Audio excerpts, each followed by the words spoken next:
अस्सलाम वालेकुम dear students, मैं मोहम्मद कैस अली खान हूं और आप यूट्यूब चैनल देख रहे हैं जिसके ऊपर मैं वीडियोस अपलोड करता हूं मैट्रिक और इंटरमीडिएट के डिफरेंट सब्जेक्ट्स के। डियर स्टूडेंट्स, हम इस लेक्चर के अंदर फर्स्ट ईयर की कंप्यूटर साइंस की न्यू बुक का पहला चैप्टर स्टार्ट कर रहे हैं। हमारे पास पहला चैप्टर है इसका इंट्रोडक्शन टू सॉफ्टवेयर डेवलपमेंट। इस लेक्चर के अंदर हमने ये देखना है कि सॉफ्टवेयर डेवलपमेंट क्या होती है, सॉफ्टवेयर डेवलपमेंट के अंदर फ्रेमवर्क्स क्या होते हैं, और हमारा जो मेन टॉपिक है जो हमने इस लेक्चर के अंदर देखना है वो है software development life cycle. Software development life cycle के अंदर हम ये चीज़ देखेंगे कि हमारे पास जो सॉफ्टवेयर होते हैं उसको हम कितनी स्टेजेस के अंदर डेवलप करते हैं। तो यहाँ पे सबसे पहले हम स्टार्ट करेंगे सॉफ्टवेयर डेवलपमेंट के इंट्रोडक्शन से, ठीक है जी। उसके बाद हमारे पास टॉपिक होगा फ्रेमवर्क का।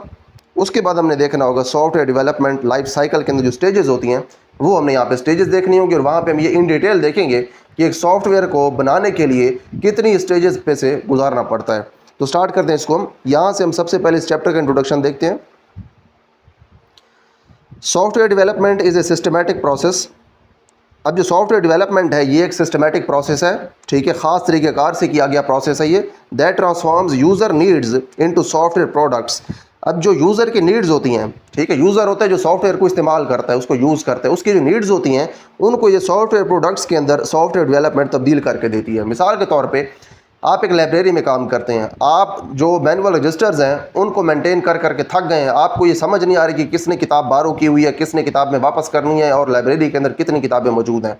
आप चाहते हैं कि आपके पास एक कंप्यूटराइज्ड सिस्टम हो जिसके अंदर ये सारा रिकॉर्ड रखा जा सके, कौन किताब लेके जा रहा है, किसने किताब वापस करनी है, कब वापस करनी है, हमारे पास कितनी किताबें, कितने मैगज़ीन लाइब्रेरी के अंदर मौजूद हैं। तो उसके लिए जब आप एक सॉफ्टवेयर बनाते हैं तो आप एक सॉफ्टवेयर डेवलपर जो है उसकी खिदमत हासिल करते हैं। इस प्रोसेस को हम कहते हैं सॉफ्टवेयर डेवलपिंग, ठीक है, या फिर सॉफ्टवेयर डेवलपमेंट। तो ये है जी, इसका ये इस तरह से होता है कि यूज़र की जो नीड्स होती हैं इनको ये सॉफ्टवेयर के जो प्रोडक्ट्स होते हैं उनके अंदर ये ट्रांसफॉर्म करती है सॉफ्टवेयर डेवलपमेंट। एक और मिसाल ले लें। मिसाल के तौर पे आपके पास एक स्कूल या कॉलेज है, उसके अंदर जो उस्ताद हैं वो बच्चों की हाज़िरी लगाते हैं आम रजिस्टर के ऊपर। तो एंड के ऊपर उनके लिए रिपोर्ट बनाना बड़ी मुश्किल हो जाता है कि किस बच्चे ने कितनी क्लासेस ली हैं, कितनी उसने छुट्टियाँ की हैं। अगर वो हाज़िरी किसी सॉफ्टवेयर के अंदर लगाएं तो उसके बाद हर महीने के एंड के ऊपर वो सॉफ्टवेयर एक रिपोर्ट देने की सलाहियत रखता होगा, जिस रिपोर्ट के ऊपर ये लिखा होगा कि कौन सा बच्चा महीने में कितने दिन आया है, कितने दिन उसने छुट्टी की है। तो इस तरह से जो यूज़र की जो नीड्स होती हैं, जो आम ज़िंदगी के अंदर या आम दुनिया के अंदर जो यूज़र की नीड्स होती हैं उनको सॉफ्टवेयर के जो प्रोडक्ट्स होते हैं इनमें तब्दील करना ये सॉफ्टवेयर डेवलपमेंट का काम है, ठीक है। सॉफ्टवेयर डेवलपमेंट के अंदर हम ये काम करते हैं, जो असल में हमें ज़रूरियात होती हैं ज़िंदगी के अंदर उनको कंप्यूटर के ऊपर हम शिफ्ट करते हैं सॉफ्टवेयर डेवलपमेंट के थ्रू सॉफ्टवेयर को बना के, ठीक है जी। उसके बाद नेक्स्ट हमारे पास है, अब जो सॉफ्टवेयर डेवलपमेंट है इसके अंदर कुछ स्टेजेस होती हैं। जो सॉफ्टवेयर है वो कुछ स्टेजेस से बनता है या फिर स्टेजेस से उसको गुजरना पड़ता है बनने के लिए। It involves a series of stages from initial analysis through. अब देखिए, सबसे पहले तो इनिशियल एनालिसिस करना है, सबसे पहले तो शुरुआत में एनालिसिस यानी कि तज्जिया करना है उस सूरत हाल का जिसके लिए आपको सॉफ्टवेयर चाहिए। उसके बाद थ्रू डिज़ाइन, फिर सॉफ्टवेयर का डिज़ाइन बनता है, उसके बाद उसके लिए कोडिंग की जाती है, प्रोग्रामिंग लैंग्वेजेस होती हैं उनके ज़रिए कोडिंग की जाती है, उसके बाद उसको टेस्ट किया जाता है सॉफ्टवेयर को। एंड डिप्लॉयमेंट, डिप्लॉयमेंट का मतलब ये है कि जो एंड यूज़र है उसको सॉफ्टवेयर इस्तेमाल के लिए दे देना, इसको हम डिप्लॉयमेंट कहते हैं। Each stage has its own importance. अब जितनी भी आप स्टेजेस हैं हर एक स्टेज की अपनी इंपॉर्टेंस है। एंड रिक्वायर्स स्पेसिफिक स्किल्स, और इसके लिए ख़ास तरह की स्किल्स चाहिए, एंड टूल्स, और ख़ास तरह के टूल्स चाहिए हर स्टेज के लिए। टूल्स का मतलब है वो डिजिटल प्रोडक्ट्स या फिर सॉफ्टवेयर्स जो कि आप सॉफ्टवेयर डेवलपमेंट के अंदर हर स्टेज के ऊपर इस्तेमाल करते हैं, तो वो यहाँ पे टूल्स होते हैं। Understanding the software development process is crucial. अब देखें, जो सॉफ्टवेयर डेवलपमेंट का प्रोसेस है इसको समझना, इसको अंडरस्टैंड करना बहुत अहम है, बहुत क्रूशल है। क्यों क्रूशल है? फॉर क्रिएटिंग, बनाने के लिए, reliable, maintainable and scalable software solutions, ताकि रिलायबल, मेंटेनेबल और स्केलेबल सॉफ्टवेयर सॉल्यूशंस बनाए जा सकें। अब देखिए, यहाँ पे तीन वर्ड्स आए हैं, तीनों का मतलब देखते हैं कि हमारे पास जो सॉफ्टवेयर्स हैं वो किस तरह के होने चाहिए। अब देखिए, जो सॉफ्टवेयर डेवलपमेंट का प्रोसेस है इसको अच्छे से समझना इसलिए ज़रूरी है कि आपको इसके रिज़ल्ट में फिर जो सॉफ्टवेयर मिलते हैं उनमें तीन खूबियाँ होती हैं। एक तो वो होते हैं रिलायबल। रिलायबल का मतलब ये है कि वो काबिल भरोसा होते हैं, उनको जो आप इनपुट्स देते हैं वो फिर आपको अच्छे और बेहतर या फिर दुरुस्त रिजल्ट्स देते हैं, आप उनके ऊपर भरोसा कर सकते हैं। उसके बाद वो होते हैं मेंटेनेबल। मेंटेनेबल का मतलब ये है कि उनको आप बाकी रख सकते हैं, ठीक है, उनको थोड़ी बहुत उनकी मुरम्मत करके, उनकी अपडेट्स करके सॉफ्टवेयर्स की आप उनको बाकी रख सकते हैं, ज़्यादा देर तक वो आपके साथ चलते हैं, उनको आप मेंटेन कर सकते हैं, ठीक है, मेंटेनेबल होते हैं। एंड स्केलेबल, स्केलेबल का मतलब ये है कि ज़्यादा डेटा और ज़्यादा यूज़र्स, अगर डेटा ज़्यादा हो जाए, यूज़र ज़्यादा हो जाएँ तो उनको कोई फ़र्क ना पड़े, ठीक है। मतलब उसके ऊपर आप लोड बढ़ा दें, मतलब पहले आप उसको छोटे काम के लिए इस्तेमाल कर रहे हैं, फिर अगर आप अपने काम की मिकदार और उसको इस्तेमाल करने वाले जो सॉफ्टवेयर को इस्तेमाल करने वाले लोग हैं उनकी तादाद बढ़ा दें, तो उसके बाद आपका जो सॉफ्टवेयर उसके ऊपर कोई फ़र्क ना पड़े। मतलब छोटे स्केल से बड़े स्केल के ऊपर आप उसको इस्तेमाल कर सकें, इसको आप कहते हैं कि सॉफ्टवेयर आपका स्केलेबल है। तो ये 3 खसूसियात होती हैं हमारे सॉफ्टवेयर सॉल्यूशंस के अंदर, अगर आपको सॉफ्टवेयर का डेवलपमेंट का जो प्रोसेस है उसकी अच्छे से समझ आए। The chapter introduces the fundamental concepts of software development. अब यहाँ पे इस चैप्टर के अंदर हम सॉफ्टवेयर डेवलपमेंट के जो बुनियादी कंसेप्ट्स हैं उनके बारे में इंट्रोडक्शन देखेंगे। इसमें क्या चीज़ शामिल है, इंक्लूडिंग की टर्मिनोलॉजी। इसके अंदर बड़ी अहम टर्मिनोलॉजी है। टर्मिनोलॉजी का मतलब यह है कि स्पेसिफिक वर्ड्स हैं जो कि सॉफ्टवेयर डेवलपमेंट के अंदर इस्तेमाल होते हैं। देखें, जो भी आप काम करते हैं, किसी भी फील्ड के अंदर आप काम करते हैं, तो उस फील्ड के अंदर जो वर्ड्स, जो लैंग्वेज इस्तेमाल होती है वो सीखना बहुत ज़रूरी होता है। तो यहाँ पे सॉफ्टवेयर डेवलपमेंट के अंदर जो लैंग्वेज यूज़ होती है, जो स्पेसिफिक वर्ड्स यूज़ होते हैं, वो हम यहाँ पे सीखेंगे। The software development life cycle, ये आप सीखेंगे, ये हम इसी लेक्चर के अंदर इंशाल्लाह देखेंगे। सॉफ्टवेयर डेवलपमेंट लाइफ साइकिल आप यहाँ पे देखेंगे। सॉफ्टवेयर डेवलपमेंट मेथडोलॉजीज़, और उसके बाद सॉफ्टवेयर डेवलपमेंट के लिए जो मेथडोलॉजीज़ इस्तेमाल करते हैं वो देखेंगे। प्रोजेक्ट प्लानिंग एंड मैनेजमेंट, ये सारी चीज़ें हम यहाँ पे स्टडी करेंगे। Quality assurance and software design patterns, ठीक है, ये सारी चीज़ें हम यहाँ पे देखेंगे। उसके बाद यहाँ पे हमारे पास सॉफ्टवेयर डेवलपमेंट के बारे में है हमारा सेक्शन 1.1, यहाँ से देखते हैं इसको। Software development is the process of creating computer programs. जो सॉफ्टवेयर डेवलपमेंट है ये वो प्रोसेस है जिसके अंदर आप कंप्यूटर के वो प्रोग्राम्स बनाते हैं डिज़ाइंड टू परफॉर्म, जो कि डिज़ाइन किए जाते हैं परफॉर्म करने के लिए स्पेसिफिक टास्क्स, मखसूस किस्म के काम। अब जैसे हमने स्टार्ट के अंदर एग्जांपल्स देखी हैं कि आप लाइब्रेरी के लिए कोई सॉफ्टवेयर बना सकते हैं जिसके अंदर लाइब्रेरी का रिकॉर्ड होगा, यानी कि उसकी बुक्स और उसकी जो मैगजीन्स और जो लोग किताबें लेके जा रहे हैं जो उन्हें वापस करनी है, ये सारा उसके अंदर रिकॉर्ड होगा। आप जो बच्चों की अटेंडेंस है उसके लिए भी एक सॉफ्टवेयर बना सकते हैं जो कि अटेंडेंस को मेंटेन करेगा और हर महीने के एंड के ऊपर रिपोर्ट दे देगा। तो मखसूस तरह के जो टास्क होते हैं उनको परफॉर्म करने के लिए जो कंप्यूटर प्रोग्राम्स होते हैं इनको डिज़ाइन करना, ये सॉफ्टवेयर डेवलपमेंट है, ठीक है। It involves writing code. अब इसके अंदर क्या क्या चीज़ें शामिल है सॉफ्टवेयर डेवलपमेंट के अंदर, यहाँ पे राइटिंग कोड, कोड लिखना, टेस्टिंग इट, टेस्ट करना, and addressing any issues that arise, और अगर कोई मसाइल पैदा हों तो उसके बाद इनको एड्रेस करना, इन मसाइल को हल करना, ठीक है। उसके बाद नेक्स्ट हमारे पास introduction to software development life cycle, ये हमने अब टॉपिक देखने, काफ़ी इंपॉर्टेंट टॉपिक है। इसके अंदर हम ये देखेंगे कि जब सॉफ्टवेयर हम बनाते हैं तो उस सॉफ्टवेयर को कितनी स्टेजेस से गुजारना पड़ता है, उसके बाद फिर फाइनल सॉफ्टवेयर प्रोडक्ट जो है वो हमारे हाथ आता है। तो हमारे पास topic introduction to software development life cycle, shortcut इसको हम कहते हैं SDLC, software development life cycle, ठीक है, ये इसका शॉर्टकट है। तो यहाँ से स्टार्ट हो रहा है ये software development life cycle is a framework. अब जो हमारे पास सॉफ्टवेयर डेवलपमेंट लाइफ साइकिल है ये ऐसा फ्रेमवर्क होता है दैट डिफाइंस द प्रोसेसेस, जो कि वो प्रोसेसेस उनको डिफ़ाइन करता है। कौन से प्रोसेसेस? यूज्ड बाय ऑर्गेनाइजेशंस, जो कि मुख्तलिफ़ किस्म की ऑर्गेनाइजेशंस, तंजीमें या फिर जो सॉफ्टवेयर बनाने वाली कंपनीज़ है वो इस्तेमाल करती हैं टू बिल्ड एन एप्लीकेशन। एक एप्लीकेशन बनाने के लिए, एप्लीकेशन भी सॉफ्टवेयर ही होता है, एप्लीकेशन बनाने के लिए फ्राम इट्स इनिशियल कंसेप्शन, के शुरू में इसका जो आइडिया जहन में आता है, ठीक है। इनिशियल कंसेप्शन का मतलब ये है कि वो वक्त जब आइडिया जो है उसको आप कंसीव करते हैं, ठीक है, जो आइडिया है, जो ख्याल है, उसको आप सोचते हैं, आपके जहन में ख्याल आता है कि हमने फ़लाँ सॉफ्टवेयर बनाना है, उससे लेके देखें जब भी कोई सॉफ्टवेयर बनता है तो हमारे माइंड में नेचुरली ये बात आती है कि जब सॉफ्टवेयर बनना होता है तो शुरू में किसी के जहन में कोई ख्याल आएगा कि हमने फ़लाँ तरह का सॉफ्टवेयर बनाना है, और एंड इस चीज़ का इस बात पे होगा कि वो जो सॉफ्टवेयर है वो एंड यूज़र को यूज़ करने के लिए दे दिया जाएगा। तो जहन में ख्याल आना, इसको कहते हैं इनिशियल कंसेप्शन, और एंड यूज़र को आप जब सॉफ्टवेयर दे देते हैं तो उस चीज़ को आप कहते हैं डिप्लॉयमेंट, ठीक है। तो यहाँ पे जो प्रोसेसेस हैं उसको डिफ़ाइन करता है हमारा सॉफ्टवेयर डेवलपमेंट लाइफ साइकिल, और वो प्रोसेसेस कहाँ से शुरू होते हैं? फ्रॉम इनिशियल कंसेप्शन, कि शुरू में जब ख्याल आता है उससे लेके डिप्लॉयमेंट तक, ठीक है। जब आप एंड यूज़र को कोई सॉफ्टवेयर इस्तेमाल करने के लिए दे देते हैं तो दरमियान में जो स्टेजेस आती हैं वो स्टेजेस आपको देता है सॉफ्टवेयर डेवलपमेंट लाइफ साइकिल, ठीक है।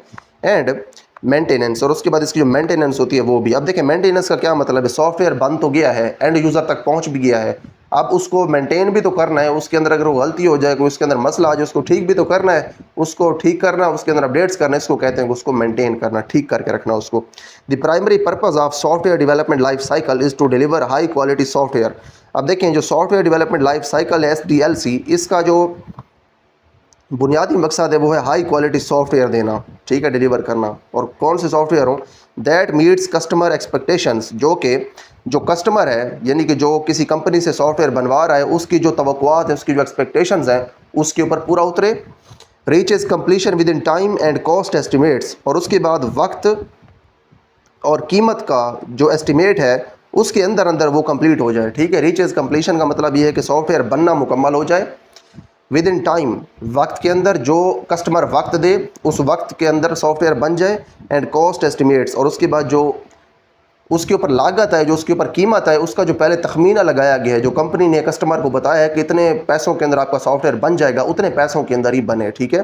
तो ये चीज़ें जो हैं हमें सॉफ्टवेयर डेवलपमेंट लाइफ साइकिल जो है ये इस तरह के सॉफ्टवेयर्स देता है, या फिर इस तरह के जो सॉफ्टवेयर्स हैं वो बनाने में हेल्प करता है, जो कि इन चीज़ों के ऊपर पूरा उतरते हैं, यानी कि वक्त के अंदर बन जाते हैं और जो पैसों का तखमीना लगाया जाता है उसके अंदर अंदर बन जाते हैं। एंड वर्क्स एफिशिएंटली, और उसके बाद बड़ा अच्छे तरीके से ये सॉफ्टवेयर काम करते हैं। उसके बाद है हमारे पास framework in software development. Software development हमारे पास जो है इसके अंदर हमने अब फ्रेमवर्क देखना है। इन सॉफ्टवेयर इंजीनियरिंग के अंदर a framework is a standardized and reusable set of concepts. तो आपके पास जो फ्रेमवर्क होता है जिसके बारे में अब हम स्टडी कर रहे हैं वो एक स्टैंडर्डाइज्ड और रीयूजेबल सेट होता है, किसका, कंसेप्ट्स का, प्रैक्टिसेस का एंड टूल्स का। और उसके बाद जो टूल्स होते हैं, जो प्रोग्राम्स होते हैं जो कि आप अपने सॉफ्टवेयर के अंदर इस्तेमाल कर सकते हैं, उनका एक सेट होता है। इसके अंदर देखें जो चीज़ें पहले से मौजूद होती हैं फ्रेमवर्क के अंदर वो स्टैंडर्डाइज्ड होती हैं, यानी कि पहले से वो म्यार के ऊपर पूरी उतरते हैं, उनका म्यार फिक्स होता है, और उसके बाद वो चीज़ें रीयूजेबल होती हैं, आप उनको बार बार इस्तेमाल कर सकते हैं। इसका मतलब ये है कि कुछ चीज़ें पहले से फिक्स हो जाती हैं कि जो भी सॉफ्टवेयर कोई बनाएगा उसको हो सकता है ये चीज़ें काम आ जाए, या हो सकता है ये चीज़ उसको ज़रूरत हो, तो वो चीज़ें पहले से बनी होती हैं। जब कोई आदमी सॉफ्टवेयर बनाता है तो पहले से मौजूद चीज़ों को वो इस्तेमाल करता है अपने सॉफ्टवेयर के अंदर, इस तरह से उसका जो काम है वो आसान हो जाता है। तो इन चीज़ों को जो कि पहले से मौजूद होती हैं इनको हम फ्रेमवर्क कहते हैं, ठीक है। और जो फ्रेमवर्क है ये करता क्या है, that provides a structured foundation, जो कि एक स्ट्रक्चर्ड फाउंडेशन देता है फॉर डेवलपिंग सॉफ्टवेयर एप्लीकेशन, ताकि आप सॉफ्टवेयर एप्लीकेशंस को डेवलप कर सकें। तो यहाँ से हमने ये देखा कि आपके पास जो फ्रेमवर्क होता है वो एक सेट होता है कंसेप्ट्स का, यानी कि उसके अंदर कंसेप्ट्स होते हैं, प्रैक्टिसेस होती हैं और टूल्स होती हैं। इन चीज़ों को मिला के हमारे पास एक फ्रेमवर्क बनता है। वो फ्रेमवर्क करता क्या है, वो हमें एक स्ट्रक्चर्ड फाउंडेशन देता है। स्ट्रक्चर्ड का मतलब ये है कि एक ढांचे के तहत एक बुनियाद बनी है, स्ट्रक्चर के तहत हमें एक बुनियाद देता है फॉर डेवलपिंग सॉफ्टवेयर एप्लीकेशंस को बनाने के लिए। यानी कि पहले से चीज़ें बनी बनाई मौजूद होती हैं, उनको आप उठा के इस्तेमाल कर सकते हैं अपने सॉफ्टवेयर्स के अंदर, ठीक है। मिसाल ले लें, जब आपने कोई घर बनाना होता है तो आप घर के लिए जो ईंटें आपको चाहिए वो आप खुद से नहीं बनाते, उसके लिए आपको जो लोहा चाहिए, जो आपको लेंटर के लिए सरिया चाहिए, वो आप खुद से नहीं बनाते। आपको अगर सीमेंट चाहिए तो खुद से नहीं बनाते, जो फैक्ट्री से सीमेंट शॉप्स के ऊपर आई पड़ी होती है आप वो ले आते हैं। उसके बाद अगर डोर्स आपने लगाने हो घर को, तो डोर्स आप खुद से घर में नहीं बनाते, वो आप बने बनाए लेते हैं। तो ये जो मैंने आपको मिसालें दी हैं, ईंटें पहले से आपको मिलती है, डोर्स मिल जाते हैं, सरिया मिल जाते हैं और सीमेंट मिल जाती है बनी बनाई।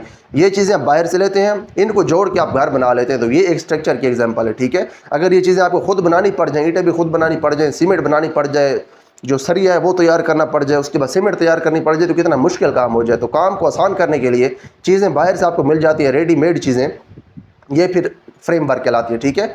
इसी तरह से जो सॉफ्टवेयर डेवलपमेंट है ये भी, जैसे मैंने आपको मिसाल दिया कि घर बनाने के लिए चीज़ें मिल जाती हैं बाहर से, जब सॉफ्टवेयर आप बना रहे होते हैं तो उस वक्त आपके पास डिजिटल प्रोडक्ट्स होते हैं जो कि पहले से मौजूद होते हैं। वो प्रोडक्ट्स जो रेडीमेड होते हैं वो जब आप अपने सॉफ्टवेयर के अंदर इस्तेमाल करके सॉफ्टवेयर का काम आसान बनाते हैं, तो वो जो प्रोडक्ट्स आप जहाँ से ले रहे होते हैं वो चीज़ कहलाती है फ्रेमवर्क, ठीक है। फ्रेमवर्क आपको रेडीमेड प्रोडक्ट्स देता है जिनको आप अपने सॉफ्टवेयर के अंदर इस्तेमाल कर सकते हैं। It offers pre defined components, ये पहले से डिफाइन किए हुए कंपोनेंट्स आपको ऑफर करता है, दे देता है। एंड आर्किटेक्चर्स देखें, अब इसका मतलब ये है कि जो आपके पास फ्रेमवर्क होता है, फ्रेमवर्क के पास पहले से कुछ रेडीमेड चीज़ें मौजूद होती हैं, और ये रेडीमेड चीज़ें आपको देता है जब आप सॉफ्टवेयर बना रहे होते हैं। तो ये जो रेडीमेड चीज़ें आपको मिलती हैं, इससे होता क्या है, दैट फैसिलिटेट, और ये जो आपको चीज़ें मिलती हैं ये आपको फैसिलिटेट करती हैं, आपकी सहूलतकारी करती हैं, facilitate the implementation of specific software functionalities, और जो मखसूस सॉफ्टवेयर फंक्शनैलिटीज़ हैं उनको इम्प्लीमेंट करने के लिए। देखिए मखसूस सॉफ्टवेयर फंक्शनैलिटीज़ क्या हो सकती हैं, ये वो फंक्शनैलिटीज़ हैं जो कि आप इम्प्लीमेंट करते हैं अपने फ्रेमवर्क से चीज़ें लेके, ठीक है। जो फ्रेमवर्क आपको चीज़ें देता है, रेडीमेड चीज़ें देता है, फ्रेमवर्क को पता होता है, या फिर जो फ्रेमवर्क लोग बना रहे होते हैं उनको पता होता है कि जो सॉफ्टवेयर लोग बनाते हैं उनको इन चीज़ों की ज़रूरत हो सकती है। तो वो चीज़ें फ्रेमवर्क के अंदर मौजूद होती हैं। फ्रेमवर्क से आप वो चीज़ें इस्तेमाल करते हैं अपने स्पेसिफिक सॉफ्टवेयर फंक्शनैलिटीज़ के अंदर, ठीक है। स्पेसिफिक सॉफ्टवेयर फंक्शनैलिटीज़, कुछ ऐसी सॉफ्टवेयर फंक्शनैलिटीज़ होती हैं जिनके अंदर आप पहले से जो चीज़ें प्री डिफाइंड मौजूद होती हैं फ्रेमवर्क के अंदर, वो उठा के आप उधर इस्तेमाल कर सकते हैं, ठीक है। जब देखें स्पेसिफिक सॉफ्टवेयर फंक्शनैलिटीज़ जो हैं उनके अंदर जब आप पहले से कुछ चीज़ें उठा के ऐड कर देते हैं जो कि पहले से चीज़ें बनी होती हैं, तो उसके बाद देखें फिर आपका फ़ायदा क्या होता है, आपका टाइम बच जाता है। आप फोकस कर सकते हैं उन चीज़ों के ऊपर जो कि यूज़र की रिक्वायरमेंट है, ठीक है। अलाउइंग डेवलपर्स, अब जो डेवलपर्स होते हैं जब वो स्पेसिफिक सॉफ्टवेयर फंक्शनैलिटीज़ के अंदर जो पहले से डिफाइंड चीज़ें होती हैं फ्रेमवर्क से वो लेके इस्तेमाल कर लेते हैं, तो फिर उनको फ़ायदा क्या होता है। Allowing developers to focus on, तो फिर जो डेवलपर्स होते हैं जो सॉफ्टवेयर बना रहे होते हैं वो फोकस कर सकते हैं ऑन राइटिंग कोड, कोड लिखने के लिए या कोड लिखने के ऊपर वो फोकस कर सकते हैं। कौन सा code? Specific to their application, जो कि उनकी एप्लीकेशन के साथ मखसूस है, ठीक है। रादर देन री इन्वेंटिंग कॉमन सोल्यूशंस, बजाय इसके कि वो कॉमन सोल्यूशन जो है उनको री इन्वेंट करते रहे। री इन्वेंट करने का मतलब ये कि दोबारा किसी चीज़ को दरियाफ्त करना। देखिए मैंने ये आपको स्टार्ट में कहा है कि जो फ्रेमवर्क होता है उसके अंदर वो चीज़ें पहले से मौजूद होती हैं जो कि सॉफ्टवेयर डेवलपर्स को चाहिए। तो हर सॉफ्टवेयर डेवलपर अगर वो चीज़ें खुद से बनाना शुरू कर दे तो सॉफ्टवेयर्स बनाने में बहुत ज़्यादा टाइम लग जाएगा।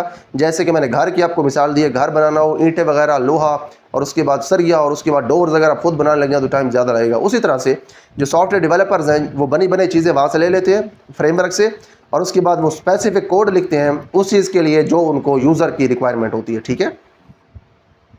और उसके बाद रादर देन री इन्वेंटिंग कॉमन सोल्यूशंस का ये मतलब है कि वो चीज़ें जो कि हर सॉफ्टवेयर के अंदर तकरीबन इस्तेमाल हो रही हैं उनको बार बार बनाने के बजाय वो अपना जो काम है उसके ऊपर फोकस करते हैं और जो बार बार इस्तेमाल होने वाली चीज़ें वो फ्रेमवर्क से ले लेते हैं। फ्रेमवर्क्स प्रोमोट एफिशिएंसी, अब जो फ्रेमवर्क्स हैं ये प्रोमोट करते हैं एफिशिएंसी को, ठीक है, एफिशिएंसी ये देते हैं या फिर एफिशिएंसी जो उसको बढ़ाते हैं। कंसिस्टेंसी एंड कोड रीयूजिबिलिटी, अब देखें एफिशिएंसी का मतलब ये है कि कम वसाइल को इस्तेमाल करते हुए ज़्यादा काम करना, ठीक है, थोड़ी इनपुट दे के ज़्यादा आउटपुट हासिल करना, इसको आप एफिशिएंसी कहते हैं। और उसके बाद कंसिस्टेंसी होती है सॉफ्टवेयर के अंदर। कंसिस्टेंसी का मतलब ये है कि हर बार वो आपको दुरुस्त रिजल्ट देता है। एंड कोड रीयूजिबिलिटी, और जो कोड होता है इसको बार बार इस्तेमाल किया जा सकता है। That improve the overall quality, जिसकी वजह से जो ओवरऑल क्वालिटी है ये बेहतर होती है, इंप्रूव होती है। एंड मेंटेनेबिलिटी, और जो सॉफ्टवेयर ऑफ सॉफ्टवेयर सिस्टम्स, और सॉफ्टवेयर सिस्टम्स जो इनकी जो मेंटेनेबिलिटी होती है और उनकी जो ओवरऑल क्वालिटी होती है ये बेहतर होती है, ठीक है। मेंटेनेबिलिटी का मतलब ये है कि आप उनको अच्छे तरीके से सॉफ्टवेयर्स को रख सकते हैं, उनको अपडेट वगैरह अच्छे तरीके से कर सकते हैं। तो यहाँ पे देखिए हमने फ्रेमवर्क के बारे में देखा कि सॉफ्टवेयर डेवलपमेंट के अंदर फ्रेमवर्क क्या होता है। यहाँ पे हमने ये देखा कि फ्रेमवर्क कंसेप्ट्स, प्रैक्टिसेस और जो टूल्स हैं इनका एक सेट होता है जिसको आप बार बार इस्तेमाल कर सकते हैं अपने सॉफ्टवेयर्स को बनाते हुए, ताकि आप जो मखसूस आपके काम है करने वाले यूज़र के मुताबिक उनके ऊपर फोकस कर सकें और जो बार बार इस्तेमाल होने वाली चीज़ें हैं वो आपको बार बार ना बनानी पड़े, आप बनी बनाई वहाँ से उठा लें, ठीक है जी।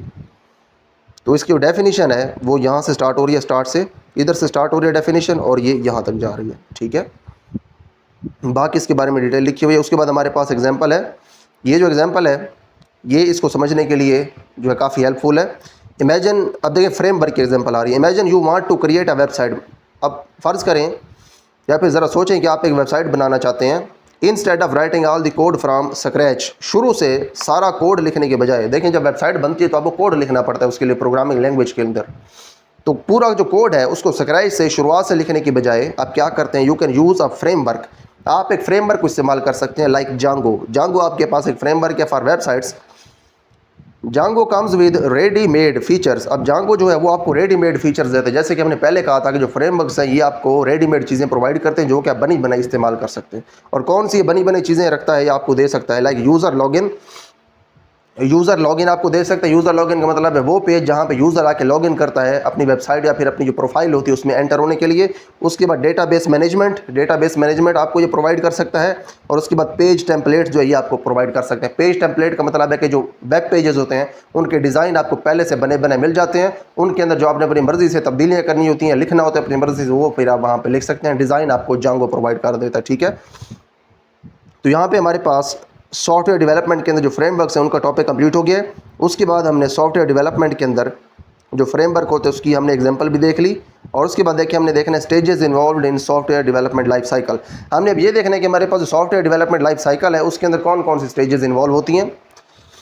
The software development life cycle is an organized method for developing software that ensures it meets quality standards. अब देखें सॉफ्टवेयर डेवलपमेंट लाइफ साइकिल जो है ये एक ऑर्गेनाइज्ड मेथड है, ठीक है, यानी कि इसके अंदर हर काम तरतीब से होता है सॉफ्टवेयर बनाने के लिए, डेवलप करने के लिए, जो कि ये इंश्योर करता है कि जो सॉफ्टवेयर बन रहा है ये क्वालिटी जो है, क्वालिटी स्टैंडर्ड्स जो हैं इनके मुताबिक है एंड फंक्शंस प्रॉपरली, और सॉफ्टवेयर अच्छे तरीके से काम करता है, ठीक है। The SDLC consist of several steps.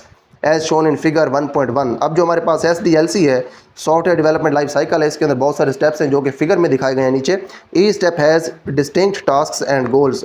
अब जो भी यहाँ पे स्टेप है, हर स्टेप के अपने मखसूस या अलग-अलग काम है और इनके मकासद है। स्टेप्स यहाँ पे हम देख लेते हैं।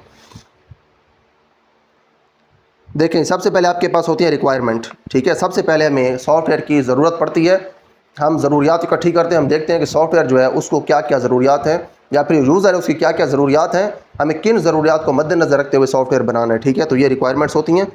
उसके बाद जब रिक्वायरमेंट हमारे पास आ जाती है तो उसके बाद हम सॉफ्टवेयर का डिज़ाइन बनाते हैं, ठीक है। डिज़ाइन के बाद होती है कोडिंग और डेवलपमेंट। जब डिज़ाइन बन जाता है तो उसके बाद कुछ तो हम टूल्स और कुछ तो हम चीज़ें ले लेते हैं फ्रेमवर्क से बनी बनाई, और बाकी हम कोड लिखते हैं खुद से, तो उसको कहते हैं कोडिंग या फिर डेवलपमेंट। जब कोडिंग हो जाती है तो उसके बाद होती है टेस्टिंग। आपने फिर उसके बाद सॉफ्टवेयर को टेस्ट करना होता है कि हमारा सॉफ्टवेयर ठीक है या नहीं है। जब सॉफ्टवेयर टेस्ट हो जाता है, वो ठीक होता है, तो उसके बाद हो जाती है उसकी डिप्लॉयमेंट। डिप्लॉयमेंट का मतलब ये है कि जो एंड यूज़र है जिसने सॉफ्टवेयर को इस्तेमाल करना होता है, उसके हैंड ओवर उसको कर दिया जाता है, और जो सॉफ्टवेयर है वो अपना काम शुरू कर देता है, अपना काम करना शुरू कर देता है। जब सॉफ्टवेयर अपना काम करना शुरू कर देता है तो उसके बाद उसकी मेंटेनेंस की जाती है। मेंटेनेंस का मतलब ये है कि उसके अंदर अगर कोई छोटी मोटी खराबी आ जाए तो फिर उसको साथ साथ ठीक किया जाता है।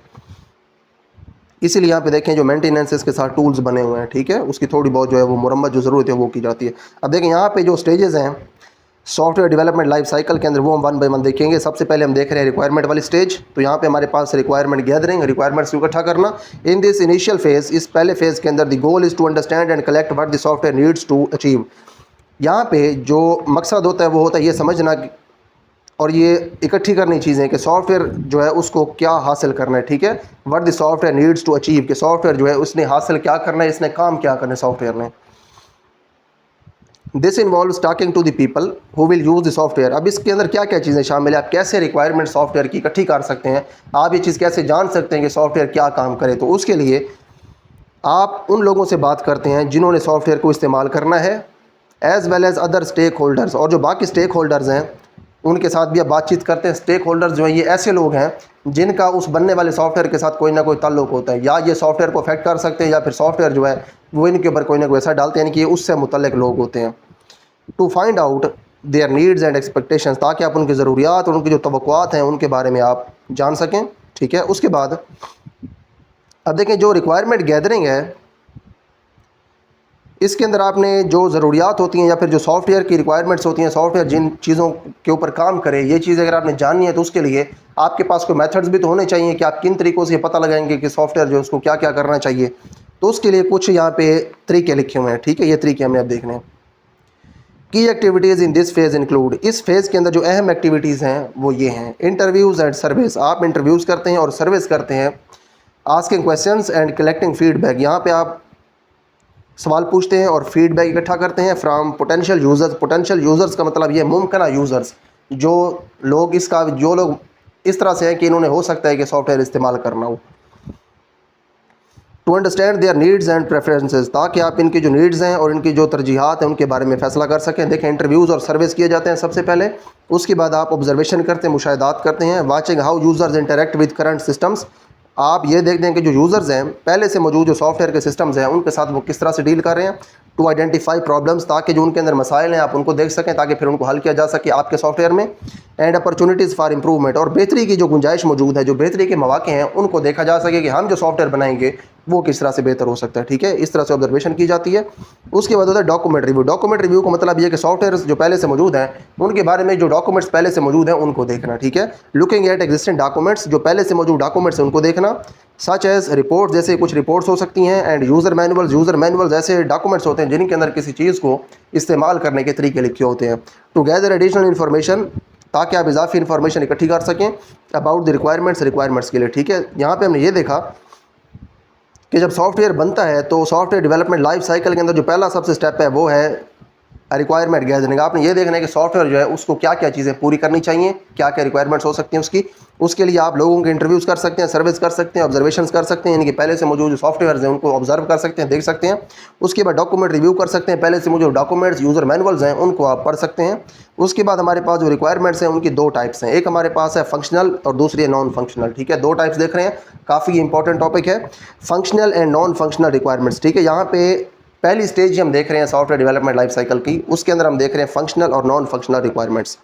अब देखें जो फंक्शनल रिक्वायरमेंट्स हैं, जैसे कि इनके नाम से जाहिर है, ये इस चीज़ से मुतल्लिक़ हैं कि जो सॉफ्टवेयर है वो क्या क्या फंक्शंस परफॉर्म करेगा, वो काम क्या क्या हमें करके दिखाएगा। ठीक है, जो नॉन फंक्शनल रिक्वायरमेंट्स हैं इनके अंदर काम की लिस्ट मौजूद नहीं होगी। ये नहीं होगा कि इसने काम करने कौन कौन से हैं इसके अंदर, बल्कि ये होगा कि इसने काम करने किस तरह से है। ठीक है, एक होता है काम का करना और दूसरा होता है काम के करने का तरीका। ठीक है, काम इसने कितने करने हैं, उन कामों की जो लिस्ट है वो हमें मिलेगी फंक्शनल रिक्वायरमेंट्स के अंदर, किसने फलां फलां फंक्शंस परफॉर्म करने हैं। और उसके बाद जब हम देखेंगे कि इसने ये जो फंक्शंस है करने तो हैं, लेकिन इसने करने किस तरीके से है, किस क्वालिटी के साथ इसने काम करने हैं, वो जो इनकी क्वालिटी हम चेक करेंगे इसके कामों की, या फिर सॉफ्टवेयर की जो हम क्वालिटी चेक करेंगे उसको हम कहते हैं नॉन फंक्शनल रिक्वायरमेंट्स। तो दोनों को अब यहाँ पे पढ़ते हैं। Requirements are generally categorized into 2 types. अब हमारे पास जो रिक्वायरमेंट्स होती हैं वो 2 टाइप की होती हैं, functional and non functional requirements. सबसे पहले हमारे पास फंक्शनल रिक्वायरमेंट्स हैं। Functional requirements describe the specific behaviours और फंक्शंस ऑफ ए सिस्टम। अब हमारे पास जो फंक्शनल रिक्वायरमेंट्स हैं ये डिस्क्राइब करती हैं स्पेसिफिक बिहेवियर्स, मखसूस तरह के जो बिहेवियर्स होते हैं वो, और फंक्शंस ऑफ ए सिस्टम, और सिस्टम के जो फंक्शंस होते हैं। यानी कि सिंपल वर्ड्स में आप ये कह सकते हैं कि जो सिस्टम है उसने कौन कौन से फंक्शंस परफॉर्म करने हैं, ये हमें बताता है फंक्शनल रिक्वायरमेंट्स का टॉपिक। ठीक है, these requirements outline what the system should do. अब ये जो रिक्वायरमेंट्स हैं ये हमें ये चीज़ बताती हैं कि सिस्टम जो है इसने क्या करना है। ठीक है, यानी कि क्या करना है, कौन कौन सा काम करना है, ये आपको फंक्शनल रिक्वायरमेंट्स बताती हैं। एंड इंक्लूड टास्क्स, और उसके बाद इसके अंदर जो काम होते हैं वो होते हैं सर्विसेज होती हैं, क्या क्या खिदमात पेश करेगा सॉफ्टवेयर, एंड फंक्शनैलिटीज़, और उसके बाद क्या क्या फंक्शनैलिटीज़ होंगी इसके अंदर फंक्शंस कौन कौन से होंगे, that the system must perform, जो कि सिस्टम ने परफॉर्म करने हैं। उसके बाद दे define the interactions between the system and it's users और अदर सिस्टम्स। अब ये करते क्या हैं, ये डिफाइन करते हैं interactions between system and it's users, यानी कि सिस्टम और यूज़र जो है ये मिल के कैसे काम करेंगे, या फिर सिस्टम जो है बाकी सिस्टम्स के साथ कैसे मिल के काम करेगा, क्या क्या काम करेगा, ये हमें पता चलता है फंक्शनल रिक्वायरमेंट से। उसके बाद हमारे पास एग्जांपल्स आ रही हैं। Some functional requirements for a library management system are. आपके पास यहाँ पे देखें जो एक एग्जांपल दी गई है, वो एग्जांपल दी गई है लाइब्रेरी मैनेजमेंट सिस्टम की। इसके अंदर हमें देखना है कि कौन कौन सी फंक्शनल रिक्वायरमेंट्स हो सकती हैं। अगेन मैं रिपीट कर देता हूँ, फंक्शनल रिक्वायरमेंट्स वो रिक्वायरमेंट्स होती हैं जिनके अंदर आप वो लिस्ट देखते हैं जिसके अंदर लिखा होता है कि इस सॉफ्टवेयर ने फलां फलां काम करने हैं।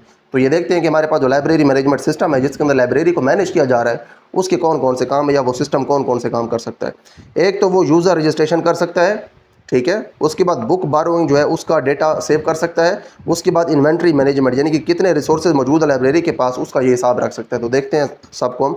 User registration, this system should allow users, students and faculty, जो उस्ताद हैं और जो स्टूडेंट्स हैं इनको, टू रजिस्टर, ताकि वो रजिस्टर कर सकें, ठीक है। यानी कि जो सिस्टम है वो यूज़र्स को अलाउ करे ताकि वो अपने आप को रजिस्टर कर सकें। एंड क्रिएट एन अकाउंट, और एक अकाउंट बना सकें, ठीक है। ये उसका काम है, ये उसको काम करना चाहिए। बुक बोरोइंग, और किताबें जो है ये उधार ले सके लोग। The system should enable users to search for books, और सिस्टम जो है ये यूज़र्स को इस काबिल बनाए कि वो किताबों को सर्च कर सकें। एंड बारो देम, और उसके बाद उनको बारो कर सकें, ठीक है। देखें इस सिस्टम की हेल्प से लोग किताबों को कैसे सर्च कर सकते हैं। इस तरह सर्च कर सकते हैं कि इस सिस्टम के अंदर किताबों की लिस्ट मौजूद होगी, वो एक लिस्ट देखेंगे, वहाँ से वो उसको बारो कर सकते हैं, ठीक है। उसके बाद inventory management, librarians should be able to add. अब जो लाइब्रेरियन होते हैं वो होते हैं जो लाइब्रेरी को लोग मैनेज कर रहे होते हैं। Librarians should be able to add, update. अब जो लाइब्रेरियंस हैं वो इस काबिल होने चाहिए टू ऐड कि वो नई चीज़ें शामिल कर सकें, अपडेट, पहले से मौजूद चीज़ों को बेहतर बना सकें। And remove books from the inventory, और जो इन्वेंट्री है वहाँ से किताबों को रिमूव कर सकें, ठीक है। इन्वेंट्री ये वो चीज़ है जो आपको एक लिस्ट, इन्वेंट्री देखें आपको एक लिस्ट प्रोवाइड करती है कि आपकी जो लाइब्रेरी है उसके अंदर कितनी किताबें मौजूद हैं, कितने मैगजीन्स मौजूद हैं, क्या क्या चीज़ मौजूद है, ठीक है। तो यहाँ पे हमने देखा कि हमारे पास जो लाइब्रेरी को मैनेज करने वाला एक सिस्टम है, लाइब्रेरी मैनेजमेंट सिस्टम है, इसकी कौन कौन सी फंक्शनल रिक्वायरमेंट्स है, ठीक है। जो फंक्शन इसने परफॉर्म करने हैं, 3 हमने यहाँ पे देखे हैं कि आपके पास यूज़र के रजिस्ट्रेशन हो सके, बुक बारविंग हो सके, और उसके बाद जो इन्वेंट्री है उसको आप मैनेज कर सकें। उसके बाद इसी सिस्टम की हमने नॉन फंक्शनल रिक्वायरमेंट्स देखनी है, ठीक है। Non functional requirements define. अब जो नॉन फंक्शनल रिक्वायरमेंट्स हैं ये हमें बताती हैं द क्वालिटी एट्रीब्यूट्स। अब जो इसकी खसूसियात होती हैं मेयार के मुताबिक, ठीक है। क्वालिटी कहते हैं किसी चीज़ की, मेयार को, और एट्रीब्यूट्स होते हैं उसकी खसूसियात। तो जो मेयार होता है इसके काम करने का, उसके बारे में जो खसूसियात होती हैं वो हमें पता चलती है नॉन फंक्शनल रिक्वायरमेंट से। परफॉर्मेंस क्राइटेरिया, और जो परफॉर्मेंस क्राइटेरिया है वो हमें पता चलता है। परफॉर्मेंस क्राइटेरिया का मतलब ये है कि एट ए टाइम इसको कितने लोग इस्तेमाल कर सकते हैं, कितने वक्त के अंदर ये सिस्टम क्या काम कर सकता है, कितना डेटा जो है उसको ये हैंडल कर सकता है, ये इसका परफॉर्मेंस क्राइटेरिया है। And constraints of the system, और सिस्टम के कंस्ट्रेंट्स, सिस्टम के कंस्ट्रेंट्स का मतलब ये सिस्टम्स की लिमिटेशंस, सिस्टम की कुछ लिमिटेशंस हो सकती हैं। लिमिटेशन का मतलब ये है कि यूज़र्स का कौन कौन सा डेटा ले सकता है, कौन कौन सा उनका डेटा ये स्टोर कर सकता है। उसके बाद इसकी जो लीगल लिमिटेशंस है वो कौन कौन सी हैं। उसके बाद इसकी जो कॉस्ट है उसके ऊपर क्या क्या कंस्ट्रेंट्स हैं, कितने जो पैसे हैं वो इसको बनाने में आप लगा सकते हैं। ठीक है, इसी तरह से जो डिफरेंट इसकी लिमिटेशंस होती हैं इसको आप कहते हैं कंस्ट्रेंट्स ऑफ द सिस्टम। ठीक है, उसके बाद these requirements specify how the system performs. अब ये जो रिक्वायरमेंट्स हैं नॉन फंक्शनल रिक्वायरमेंट्स, ये स्पेसिफाई करती हैं, इस चीज़ को महसूस करती हैं how the system performs a function, कि एक सिस्टम जो है एक फंक्शन को परफॉर्म कैसे करता है। ठीक है, ये यहाँ पे नहीं कहा गया कि फंक्शन कौन कौन से ये परफॉर्म करते हैं, फिर सिस्टम कौन कौन से फंक्शन परफॉर्म करता है। यहाँ पे सिर्फ इतना कहा गया है कि कोई फंक्शन अगर ये परफॉर्म करता है तो उसको ये किस तरह से परफॉर्म करता है, rather than what the system should do, बजाय इसके कि सिस्टम क्या करे। अब सिस्टम क्या करे ये हमें पता चलता है फंक्शनल रिक्वायरमेंट्स के अंदर। जो नॉन फंक्शनल रिक्वायरमेंट्स हैं उनके अंदर हमें ये पता चलता है कि सिस्टम ने कोई काम करना है तो किस तरीके से करना है। ठीक है, उसके काम की क्वालिटी हमें पता चलती है नॉन फंक्शनल रिक्वायरमेंट्स से। अब यहाँ पे एग्जांपल आ रही है हमारे पास नॉन फंक्शनल रिक्वायरमेंट की। अब देखिए वही एग्जांपल है हमारे पास लाइब्रेरी मैनेजमेंट सिस्टम जो है, इसके बारे में हमने पहले फंक्शनल रिक्वायरमेंट्स देखी कि वहाँ पे जो यूज़र है वो अपना अकाउंट बना सके, यानी कि यूज़र की रजिस्ट्रेशन हो सके, बुक बारोइंग हो सके और इन्वेंट्री मैनेज हो सके। कामों की लिस्ट हमें दी थी फंक्शनल रिक्वायरमेंट के अंदर। अब हमने नॉन फंक्शनल रिक्वायरमेंट्स के एग्जांपल्स देखनी है। सब non functional requirements for a library management system, और जो लाइब्रेरी मैनेजमेंट सिस्टम है इसके लिए कुछ नॉन फंक्शनल रिक्वायरमेंट्स ये हैं। परफॉर्मेंस उसकी कैसी होनी चाहिए, उसकी रिलायबिलिटी कैसी होनी चाहिए, और उसके बाद उसकी सिक्योरिटी कैसे होनी चाहिए। ठीक है, ये चीज़ें उसकी खूबियाँ हैं, ये उसके काम नहीं है। ठीक है, the system should handle up to 1000 simultaneous user. Simultaneous users का मतलब ये है कि वो यूज़र जो एक ही वक्त के अंदर उस सिस्टम को इस्तेमाल कर सकते हैं। तो यहाँ पे कि वो जो सिस्टम है वो तकरीबन 1000 एक ही वक्त में इस्तेमाल करने वाले जो यूज़र्स हैं उनको हैंडल कर सके विदाउट परफॉर्मेंस डिग्रेडेशन, उसकी जो परफॉर्मेंस है वो कम ना हो। ठीक है, तो ये परफॉर्मेंस जो है ये इसका एक नॉन फंक्शनल इसकी रिक्वायरमेंट है। उसके बाद है इसकी रिलायबिलिटी, कि आप इसके ऊपर भरोसा कितना कर सकते हैं, कितना कारआमद है, या फिर ये धोखा तो नहीं देगा आपको system. The system should be available 99.9% of the time, यानी कि तकरीबन हर वक्त ये आपके लिए रेडी रहना चाहिए, आप इसको इस्तेमाल कर सकते हो। इंश्योरिंग हाई अवेलेबिलिटी, ताकि जो अवेलेबिलिटी हो इसकी दस्तियाबी हो वो ज़्यादा हो। एंड मिनिमल डाउन टाइम, और उसके बाद इसका डाउन टाइम है वो मिनिमल हो। डाउन टाइम का मतलब ये है कि वो टाइम जिसके अंदर ये आपके लिए इस्तेमाल के काबिल नहीं होता। ठीक है, इसका जो इस्तेमाल के काबिल ना होने का वक्त है वो बहुत ही मिनिमल हो, बहुत ही थोड़ा हो। उसके बाद इसकी खूबी है सिक्योरिटी। ठीक है, ये भी नॉन फंक्शनल रिक्वायरमेंट है। User data should be encrypted, जो यूज़र डेटा है वो इनक्रिप्टेड होना चाहिए। इनक्रिप्टेड का मतलब ये है कि डेटा एक सीक्रेट कोड के अंदर ट्रांसफ़र हो जाए जब आप सिस्टम को दें तो। ठीक है, and access should be controlled through secure authentication mechanisms, और जो एक्सेस है जो यूज़र उस सिस्टम को एक्सेस करते हैं उसको कंट्रोल किया जाना चाहिए through secure authentication mechanism. Secure authentication mechanism का मतलब ये है वो मैकेनिज्म्स जो कि काफ़ी सिक्योर है ऑथेंटिकेशन के लिए। ठीक है, यानी कि जब आप लॉगिन करते हैं, मिसाल के तौर पे आप व्हाट्सएप के ऊपर लॉगिन करते हैं तो आप वहाँ पे 2 स्टेप वेरिफिकेशन ऑन करते हैं।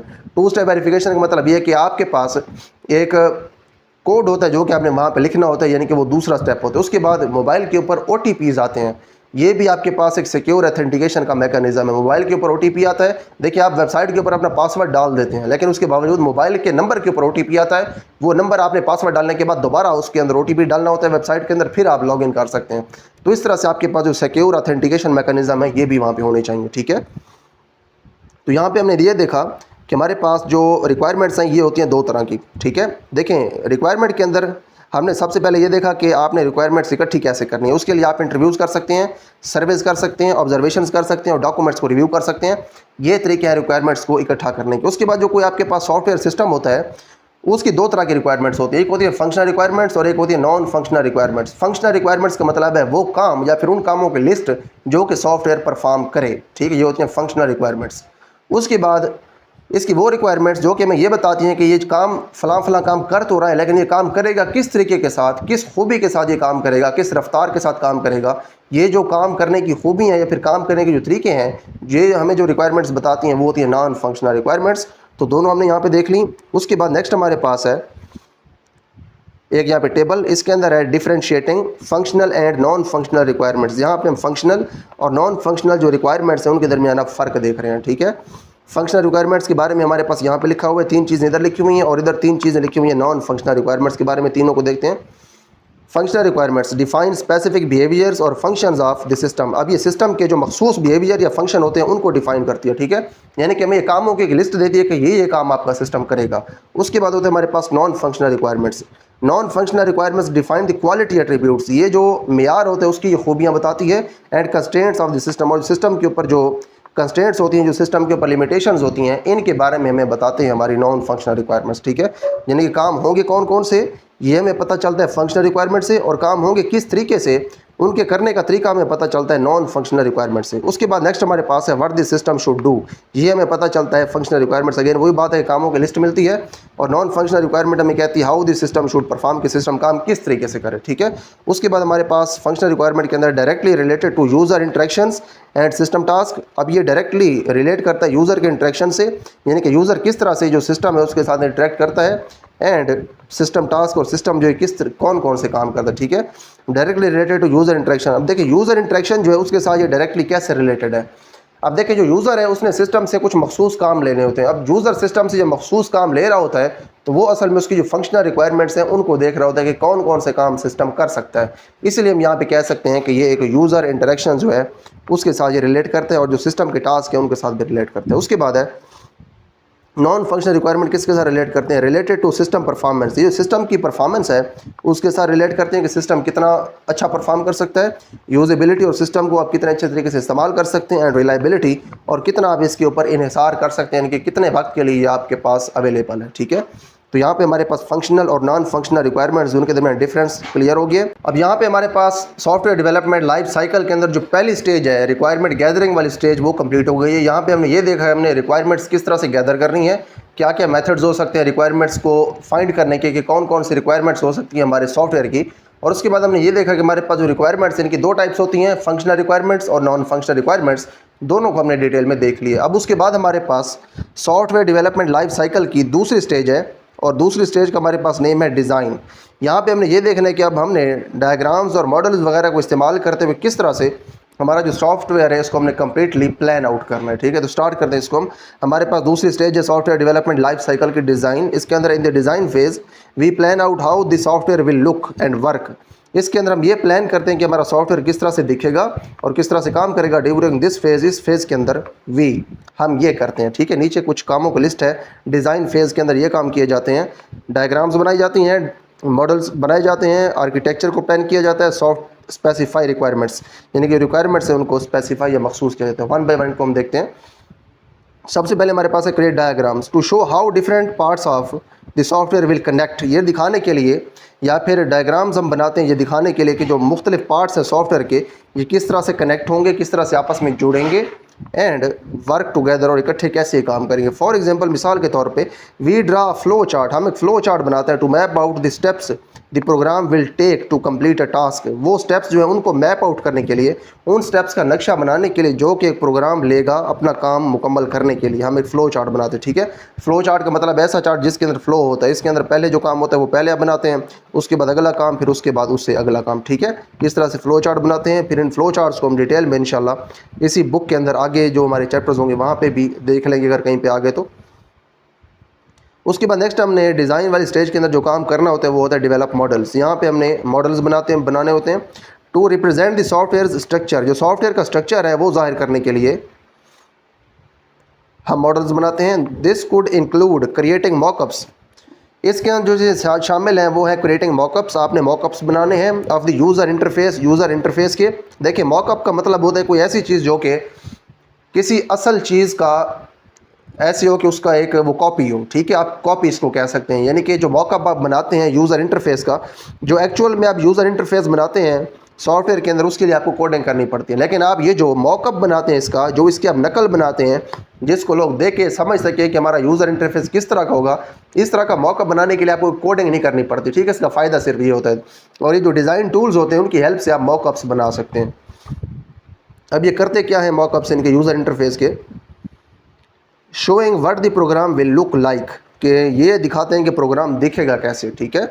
And how users will interact with it, और जो यूज़र्स हैं वो इसको इस्तेमाल कैसे करेंगे, ठीक है। ये चीज़ें हमें दिखाता है हमारा मॉकअप। उसके बाद नेक्स्ट हमारे पास है plan the architecture. We plan the architecture to decide the overall structure of the software, ताकि हम सॉफ्टवेयर का जो मुकम्मल स्ट्रक्चर है, जो मुकम्मल उसकी बनावट है, उसको डिसाइड कर सकें, फैसला उसका कर सकें, including how different components will interact, और जिसमें ये चीज़ शामिल है कि जो मुख्तलिफ कंपोनेंट्स है सॉफ्टवेयर के, वो किस तरह से इंटरेक्ट करेंगे, आपस में किस तरह से मिलकर काम करेंगे।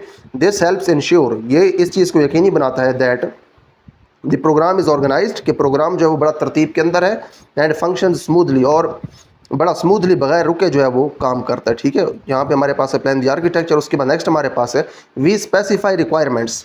ठीक है, हम जो रिक्वायरमेंट्स उनको स्पेसिफाई करते हैं टू डिफाइन क्लियरली, इस चीज़ को बड़ा वाज़ेह तरीके से डिफाइन करने के लिए what each part of the software needs to do, कि सॉफ्टवेयर का जो हर हिस्सा है उसने क्या काम करना है। ठीक है, ensuring that all features are planned out, ये चीज़ जो है इसको यकीनी बनाना कि तमाम जो फीचर्स हैं, जो तमाम फंक्शंस हैं हमारे सॉफ्टवेयर के, are planned out. Planned out का मतलब ये है कि पहले से ही बड़ा ध्यान से उनको प्लान किया जाता है मुस्तकबिल के लिए। एंड नथिंग इज़ ओवरलुक्ड, और कोई भी चीज़ नज़रअंदाज नहीं की गई। ठीक है, अब ये जो आपके पास है स्पेसिफाई रिक्वायरमेंट्स, इसका मतलब ये है कि आपके पास जो सॉफ्टवेयर है इसके डिफरेंट पार्ट्स होते हैं, जो सॉफ्टवेयर के मुख्तलिफ पार्ट्स और कंपोनेंट्स हैं, उनमें से हर एक कंपोनेंट का जो काम है उसको डिफाइन कर देना, उसको मखसूस कर देना, उसको स्पेसिफाई कर देना, इसको हम कहते हैं specify the requirements. These steps help to ensure that the final software is well organized, ये जो स्टेप्स हैं ये इस बात को यकीनी बनाते हैं कि हमारा जो एंड वाला सॉफ्टवेयर है वो वेल ऑर्गेनाइज्ड है, अच्छी तरतीब के अंदर है, यूज़र फ्रेंडली है। यूज़र फ्रेंडली का मतलब ये है कि जो यूज़र है वो बड़ा अच्छे तरीके से उसको इस्तेमाल कर सकता है, and meets the needs of its users, और इसके जो यूज़र्स हैं उनकी जो ज़रूरियात है उनके ऊपर पूरा उतरता है। ठीक है, तो यहाँ पे हमने जो डिज़ाइन फेज़ है इसको मुकम्मल कर लिया। सबसे पहले स्टेज के अंदर सॉफ्टवेयर डेवलपमेंट लाइफ साइकिल के अंदर हमने देखा रिक्वायरमेंट गैदरिंग को। दूसरे स्टेप के अंदर हमने ये देखा कि हमने सॉफ्टवेयर को डिज़ाइन कैसे करना है। ठीक है, डिज़ाइन के अंदर जो जो काम हम करते हैं वो हमने यहाँ पे देखे। उसके बाद नेक्स्ट हमारे पास कुछ टिडबिट्स हैं, ये देख लेते हैं। थिंक ऑफ दिस फेज़, अब ये जो आपके पास डिज़ाइन फेज़ है इसको आप ऐसे सोचें like designing a new house, जैसे आप एक नया जो हाउस है उसको डिज़ाइन कर रहे हैं। You need blueprints to show, आपको ब्लू प्रिंट्स चाहिए। ब्लू प्रिंट्स के अंदर छोटी छोटी डिटेल्स होती है, टेक्निकल डिटेल्स होती हैं हाउस के बारे में। To show where the rooms and furniture will go, ताकि आप पहले ये फैसला कर लें ब्लू प्रिंट्स को इस्तेमाल करते हुए कि कमरे और फर्नीचर कहाँ पे होंगे। Will go before you start building, आप इससे पहले के बनाना शुरू करें। ऐसा ही करते हैं, जब घर बनाते हैं उससे पहले ये फैसला करते हैं कि कमरे हम कहाँ कहाँ पे बनाएंगे, फर्नीचर हम कहाँ पे रखेंगे, कौन सी चीज़ कहाँ पे रखेंगे। इसी तरह से आप जब सॉफ्टवेयर बनाते हैं तो उससे पहले उसका डिज़ाइन है उसको फाइनल करते हैं। उसके बाद नेक्स्ट हमारे पास स्टेज है कोडिंग एंड डेवलपमेंट। ठीक है, हमने डिज़ाइन फेज़ देख ली, बल्कि सबसे पहले हमने रिक्वायरमेंट फेज़ देखी, उसके बाद हमने डिज़ाइन फेज़ को देखा। उसके बाद तीसरे नंबर पे हमारे पास जो स्टेज आती है वो होती है कोडिंग या डेवलपमेंट। यहाँ पे आपने कोड्स लिखने होते हैं। ठीक है, based on the design specification, जो डिज़ाइन आपने पिछले स्टेज के अंदर बना लिया है उसकी खूबियों के ऊपर बेस करते हुए, which outline what the software should do, जो कि ये दिखाता है कि सॉफ्टवेयर ने क्या करना है, and how it should look, और इसने कैसे दिखना है। ठीक है, यानी कि डिज़ाइन आप जो बना चुके हैं वो ये आपको बताता है कि सॉफ्टवेयर ने क्या करना है और इसने दिखना कैसे है। उस डिज़ाइन के बेस के ऊपर फिर आप कोडिंग करते हैं। कोडिंग करते हैं प्रोग्रामर्स, प्रोग्रामिंग करते हैं। Programmers translate the specifications into a programming language, तो जो प्रोग्रामर्स होते हैं वो इन खूबियों को एक प्रोग्रामिंग लैंग्वेज जो है उसके अंदर ट्रांसलेट कर देते हैं, यानी कि प्रोग्राम्स की शक्ल में इन खूबियों को वो लिख देते हैं। जब वो प्रोग्राम्स लिख लेते हैं तो अगले स्टेप के अंदर हमारे पास होती है टेस्टिंग। ठीक है, ये हमारे पास नेक्स्ट स्टेज है, चौथी स्टेज है सॉफ्टवेयर डेवलपमेंट लाइफ साइकिल की। Testing is the process of checking software, आप टेस्टिंग के अंदर आप सॉफ्टवेयर को चेक करते हैं टू आइडेंटिफाई यानी बग्स, एरर्स और इशूज़, ताकि इसके अंदर कोई बग्स, एरर्स या फिर इशूज़ ना आ जाएं। देखें, जब कोड लिखने में कोई इंसान जब गलती करते हैं तो उसको आप कहते हैं एरर हो गया, उससे उसने गलत लिख दिया है। उसके बाद जब सॉफ्टवेयर चल रहा होता है तो वो जब गलत आपको रिजल्ट दे देता है तो उसको फिर हम बग्स कहते हैं, या फिर मसाइल इसके अंदर ना हो, इन चीज़ को टेस्ट किया जाता है पहले।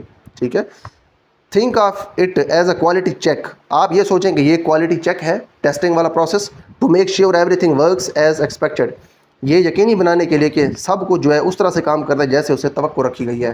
दिस इंक्लूड्स, अभी जो टेस्टिंग है इसके अंदर क्या क्या चीज़ शामिल है। इसके अंदर 3 चीज़ें हैं, एक आपके पास है फंक्शनैलिटी टेस्ट, एक आपके पास है परफॉर्मेंस टेस्ट, और एक आपके पास है कंपैटिबिलिटी टेस्ट। तीनों को अब वन बाय वन हम देखते हैं। सबसे पहले हमारे पास है functionality testing, ensuring all features of the software work according to the specifications, यहाँ पे ये यकीनी बनाया जाता है कि सॉफ्टवेयर जो है उसके तमाम फीचर्स या फिर उसकी तमाम खसूसियात हैं वो उस तरह से काम करती हैं जैसे कि उसकी स्पेसिफिकेशंस जो हैं वो बताई गई हैं। ठीक है, यानी कि जो पार्ट्स होते हैं सॉफ्टवेयर के, इसके जो कंपोनेंट्स होते हैं, इनमें से हर कंपोनेंट की स्पेसिफिकेशंस हैं, हर कंपोनेंट अपनी अपनी स्पेसिफिकेशन के मुताबिक काम करे। ठीक है, तो इनका काम जो इनका जो फंक्शन है उसको टेस्ट करना है, इसको हम कहते हैं functionality test.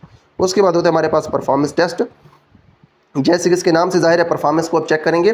Checking if the software performs well under different conditions. अब यहाँ पे अब ये देखा जाता है कि जो सॉफ्टवेयर है वो मुख्तलिफ कंडीशंस के अंदर अच्छे तरीके से काम करता है, सच एज़ हाई ट्रैफिक और हैवी डेटा, कि जो ट्रैफिक है वो हाई हो जाए, यानी कि जो यूज़र्स हैं इस्तेमाल करने वाले सॉफ्टवेयर को वो ज़्यादा हो जाए तो फिर भी अच्छा काम करे, और हैवी डेटा या फिर उसके ऊपर जो डेटा है उसका लोड अगर बढ़ जाए तो फिर भी वो ठीक काम करे, उसकी परफॉर्मेंस ठीक रहे, तो इसको हम कहते हैं परफॉर्मेंस टेस्टिंग। ठीक है, उसके बाद हमारे पास है compatibility testing, making sure the software works well on various devices. इस बात को यकीनी बनाना कि जो सॉफ्टवेयर है ये मुख्तलिफ डिवाइसेस के ऊपर अच्छे तरीके से काम करता है, एंड ऑपरेटिंग सिस्टम्स, और मुख्तलिफ जो ऑपरेटिंग सिस्टम्स हैं इनके साथ भी अच्छे तरीके से काम कर सकता है। ऑपरेटिंग सिस्टम्स मसलन विंडोज़ होता है, लिनक्स होता है, ठीक है, ये ऑपरेटिंग सिस्टम्स हैं।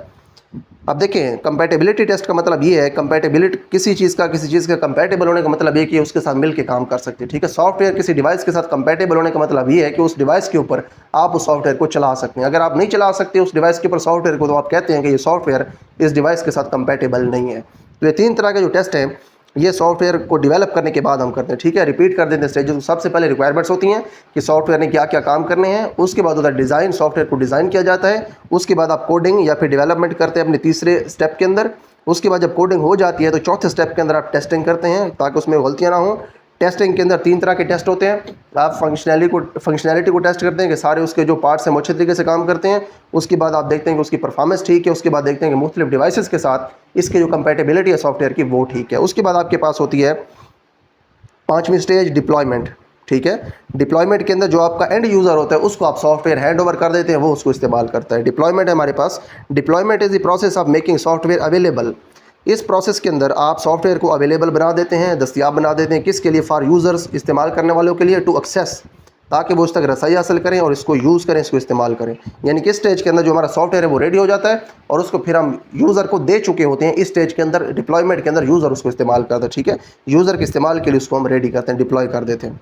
This often involves several steps. अब जो डिप्लॉयमेंट है इसके अंदर कुछ स्टेप्स शामिल हैं। जिस तरह से टेस्टिंग के अंदर स्टेप्स शामिल थे, फंक्शनैलिटी टेस्ट था, परफॉर्मेंस टेस्ट था और कंपैटिबिलिटी के लिए टेस्टिंग थी, उसी तरह से जो डिप्लॉयमेंट है इसके भी स्टेप्स हैं। देखिए, सबसे पहले डिप्लॉयमेंट के अंदर आपने करनी होती है इंस्टॉलेशन। इंस्टॉलेशन का मतलब ये कि जिस डिवाइस के ऊपर आपने वो सॉफ्टवेयर चलाना है उस डिवाइस के ऊपर आपने उसको इंस्टॉल करना है। किसी डिवाइस के ऊपर इंस्टॉल होगा तभी तो आप सॉफ्टवेयर को चला सकते हैं, ऐसे तो नहीं चलाना सॉफ्टवेयर को बगैर डिवाइस के। उसके बाद होती है उसकी कन्फिगरेशन।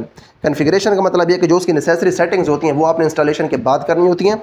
उसके बाद होती है testing in the real world, कि जो रियल वर्ल्ड है उसके अंदर उसको फिर टेस्ट किया जाता है सॉफ्टवेयर को इंस्टॉल करने के बाद, उसकी कन्फिगरेशन करने के बाद कि क्या ये रियल वर्ल्ड जो इसके प्रॉब्लम्स हैं उनको सॉल्व कर सकते हैं या नहीं।